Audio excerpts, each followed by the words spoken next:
اعوذ باللہ من الشیطان الرجیم بسم اللہ الرحمن الرحیم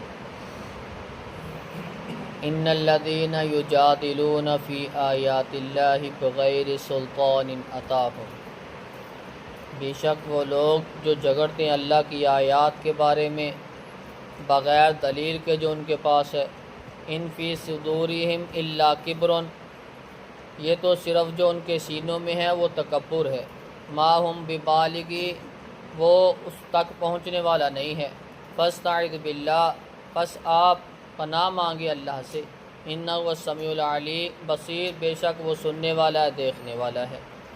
لخلق السماوات والارض، آسمان و زمین کی تخلیق اکبر و زیادہ بڑی ہے من خلق الناس، لوگوں کے پیدا کرنے سے، ولکن اکثر الناس لا یعلمون، لیکن اکثر لوگ جانتے نہیں ہیں۔ وما یستوی الاعمی والبصیر، اندھے اور دیکھنے والے برابر نہیں ہو سکتے۔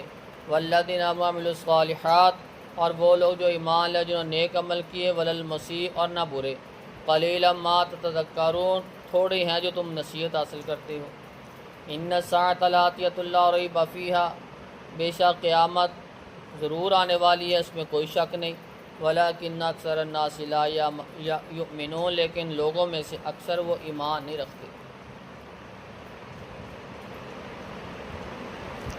ان الذین یجادلون فی آیات اللہ بغیر سلطان اتاہم، جو لوگ اللہ کی آیات کے بارے میں جھگڑتے ہیں، اختلاف رکھتے ہیں، ان کے پاس کوئی دلیل نہیں، بنا دلیل کے وہ بحث کرتے ہیں، اختلاف رکھتے ہیں، اپنی مرضی کی مطالب نکالتے ہیں، ان کے سینوں میں صرف اور صرف تکبر ہے،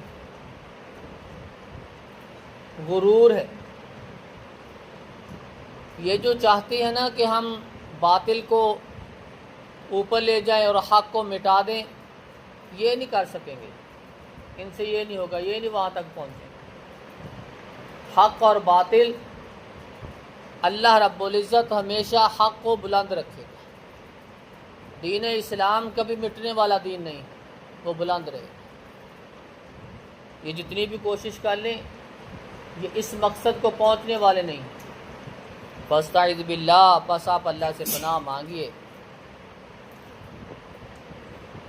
آسمانوں اور زمین کی تخلیق یہ انسان کی تخلیق سے زیادہ بڑی ہے، اگر انسان سمجھے۔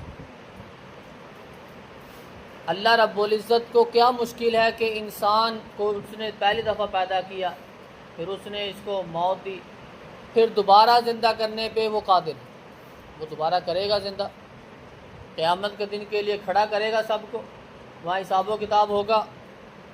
لوگ اکثر جانتے نہیں۔ کیا اندھا اور دیکھنے والا برابر ہو سکتے ہیں؟ کبھی برابر نہیں ہو سکتے۔ کیا نیکی کرنے والا اور برا آدمی برابر ہو سکتے ہیں؟ قلیلا ما تتذکرون، تھوڑے ہیں جو تم نصیحت حاصل کرتے ہیں۔ اللہ رب العزت نے انبیاء اکرام کو بھیجا، مبعوث فرمایا، ان کا ایک مقصد تھا۔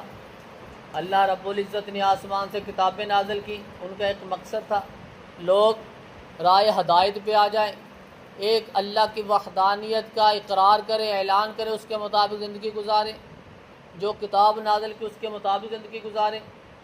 لیکن لوگ سمجھتے نہیں ہیں، نصیحت حاصل کیوں نہیں کرتے؟ بہت تھوڑے ہیں جو نصیحت حاصل کرنے والے ہیں۔ ہمیں چاہیے کہ ہم جو اللہ کی طرف سے دین نازل ہوا ہے اس سے نصیحت حاصل کر کے اپنے آپ میں بدلاؤ پیدا کر کے قرآن و سنت کے مطابق زندگی گزارے۔